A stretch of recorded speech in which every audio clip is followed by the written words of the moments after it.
একটি পারিবারিক শোকের খবর নাড়িয়ে দিয়েছে ছোট পর্দার অঙ্গন। হঠাৎ করে থেমে গেল এক তরুণ জীবনের গল্প। ছোট পর্দার পরিচিত মুখ জাহের আলভির স্ত্রী ইকরা আর নেই। পারিবারিক সূত্রে জানা গেছে তিনি আত্মহত্যা করেছেন।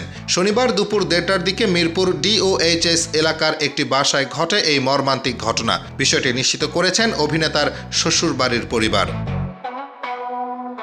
এই ঘটনার সময় জাহের আলভি দেশের বাইরে ছিলেন। শুটিংয়ের কাজে তিনি তখন নেপালে অবস্থান করছিলেন।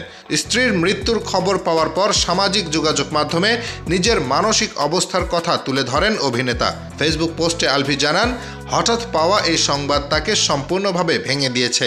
তিনি লেখেন, স্ত্রী এমন সিদ্ধান্ত নেবে তা কল্পনাতেও ছিল না।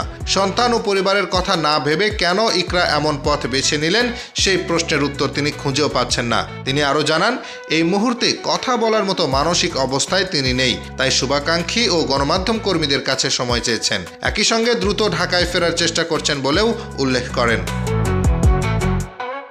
আবেগঘন বার্তায় আলভি অনুরোধ করেন, এই শোকের সময়ে যেন তাকে ও তার পরিবারকে মানসিকভাবে বিপর্যস্ত করা না হয়। বিশেষ করে তাদের সন্তানদের ভবিষ্যতের কথা বিবেচনা করে যেন কোনো বিভ্রান্তিকর বা যাচাইহীন তথ্য ছড়ানো না হয়। সবাইকে ইকরার আত্মার মাগফিরাত কামনার কথাও বলেন তিনি। এক মুহূর্তে বদলে গেল একটি পরিবারের সব হিসাব। নীরব এই শোক শুধু একজন অভিনেতার নয়, একটি সন্তানের, একটি পরিবারের। এই সময়ে প্রয়োজন সংযম, সহানুভূতি আর প্রার্থনা। Hasibur Rahman, daily our Bangladesh.